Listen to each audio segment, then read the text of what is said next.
Indian കരസേനയ്ക്കുള്ള Apache ആക്രമണ ഹെലികോപ്റ്ററിന്റെ വഴി തുർക്കി മുടക്കിയെന്ന വാർത്ത കഴിഞ്ഞ ദിവസം പുറത്തു വന്നിരുന്നു. അമേരിക്കയിൽ നിന്നും ഇന്ത്യയിലേക്ക് വരേണ്ട നിർണായകമായ 3 യുദ്ധവിമാനങ്ങൾ ഇന്ത്യയിൽ എത്താതിരുന്നതിന്റെ കാരണം എർദോഗനാണെന്നാണ് ഏറ്റവും ഒടുവിൽ പുറത്തുവരുന്ന റിപ്പോർട്ടുകൾ. അമേരിക്കയുടെ പക്കൽ നിന്നും 3 അപ്പാച്ചെ യുദ്ധവിമാനങ്ങൾ വാങ്ങാൻ ഇന്ത്യ പണം നൽകിയിരുന്നു. ഈ AH-64 അപ്പാച്ചെ വിമാനങ്ങൾ US ഇന്ത്യയിലേക്ക് ഒരു കാർഗോ വിമാനത്തിൽ അയച്ചിരുന്നു. USലെ അരിസോണയിൽ നിന്ന് ഇംഗ്ലണ്ട് പിന്നിട്ട് വന്ന കാർഗോയ്ക്ക് തുർക്കിയുടെ വ്യോമപാത ഉപയോഗിക്കാൻ അനുമതി നൽകിയില്ല. ഇതോടെ ഇംഗ്ലണ്ടിലെ കാസിൽ ഡോണിംഗ്ടണിലുള്ള ഈസ്റ്റ് മിഡ്ലാൻഡ്സ് എയർപോർട്ടിൽ ഇറങ്ങിയ ഹെലികോപ്റ്റർ അടങ്ങിയ കൂറ്റൻ ചരക്ക് വിമാനം USലേക്ക് മടങ്ങി. ഇന്ധനം നിറയ്ക്കാനാണ് ചരക്ക് വിമാനം ഇംഗ്ലണ്ടിൽ ഇറക്കിയത്. ഇന്ത്യക്കെതിരായ തുർക്കിയുടെ നീക്കങ്ങൾ ഇതാദ്യമായല്ല.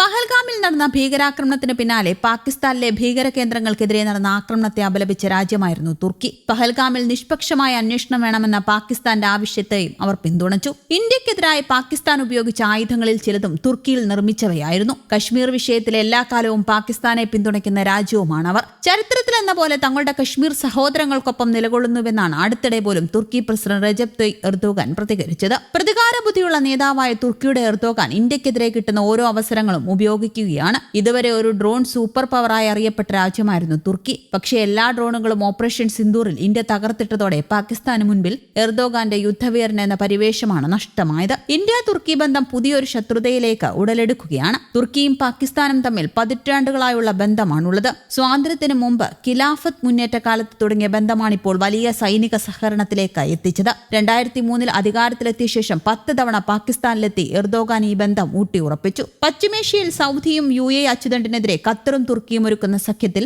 പാകിസ്ഥാനെയും കൂടെ നിർത്താനാണ് തുർക്കി ശ്രമിക്കുന്നത് എന്ന് ചില നിരീക്ഷകർ പറഞ്ഞിരുന്നു. പാകിസ്ഥാന് പുറമെ ഗൾഫ് മേഖലയ്ക്കപ്പുറത്തുള്ള മുസ്ലിം രാജ്യങ്ങൾ തങ്ങൾക്കൊപ്പം നിർത്താനാണ് തുർക്കിയുടെ ശ്രമം. 2019 പാകിസ്ഥാൻ, തുർക്കി, ഖത്തർ, മലേഷ്യ, ഇന്തോനേഷ്യ തുടങ്ങിയ രാജ്യങ്ങൾ കോലാലംപൂരിൽ ഉച്ചകോടി നടത്തിയിരുന്നു. മുസ്ലിം രാജ്യങ്ങളിലെ ബുദ്ധിജീവികളുടെ സമ്മേളനമെന്ന് വിശദീകരിച്ചെങ്കിലും സൗദി അറേബ്യക്കെതിരെയുള്ള സന്ദേശമെന്നാണ് അന്ന് വിലയിരുത്തപ്പെട്ടത്. സുന്നി മുസ്ലിം വിഭാഗത്തിൽപ്പെട്ട തുർക്കിയും പാകിസ്ഥാനും അടുക്കുന്നതിൽ അത്ഭുതമില്ലെന്നും നിരീക്ഷകർ പറഞ്ഞിരുന്നു. അടുത്ത കാലത്തായി പാകിസ്ഥാൻ ഏറ്റവും കൂടുതൽ ആയുധം നൽകുന്ന രാജ്യങ്ങളിലൊന്ന് തുർക്കിയാണ്. ചൈനയ്ക്ക് പിന്നിൽ 2ാം സ്ഥാനമാണ് തുർക്കിക്ക് ഇക്കാര്യത്തിലുള്ളത്. അടുത്തിടെ തുർക്കിയിൽ നിന്നും ബൈറക്ടർ ഡ്രോണുകളും കെമാൻകെസ് ക്രൂസ് മിസൈലുകളും പാകിസ്ഥാൻ വാങ്ങിയിരുന്നു. ഇതിനിടയിൽ മെയ് 8 തുർക്കിഷ് C-130 സൈനിക വിമാനം പാകിസ്ഥാനിലെത്തിയത് എന്തിനെന്ന സംശയവും ചിലർ ഉയർത്തിയിരുന്നു. ഇന്ധനം നിറയ്ക്കുന്നതിനാണ് പാക് വിമാനത്താവളത്തിൽ ഇറങ്ങിയതെന്ന് തുർക്കിയും പാകിസ്ഥാനും വിശദീകരിക്കുന്നുണ്ടെങ്കിലും ഇക്കാര്യത്തിൽ നിരവധി സംശയങ്ങൾ ബാക്കിയാണ്. സംഘർഷമുണ്ടായപ്പോൾ പാകിസ്ഥാൻ ആയുധങ്ങൾ അയച്ചു നൽകി പരസ്യ പിന്തുണ നൽകിയ തുർക്കിയുടെ നീക്കം കേവലം പ്രതീകാത്മകമല്ലെന്നാണ് വിലയിരുത്തൽ. നേരിട്ട് ഇന്ത്യയുമായി തുർക്കിക്ക് പ്രശ്നങ്ങളൊന്നുമില്ലെങ്കിലും പുതിയ സാഹചര്യത്തിൽ തുർക്കിയോടുള്ള നിലപാടിൽ കേന്ദ്ര സർക്കാർ മാറ്റം വരുത്താനിടയുണ്ട്. തുർക്കിയുടെ ശത്രുപക്ഷത്തുള്ള ഗ്രീസ്, സൈപ്രസ്, ഇസ്രായേൽ, UAE തുടങ്ങിയ രാജ്യങ്ങളുമായി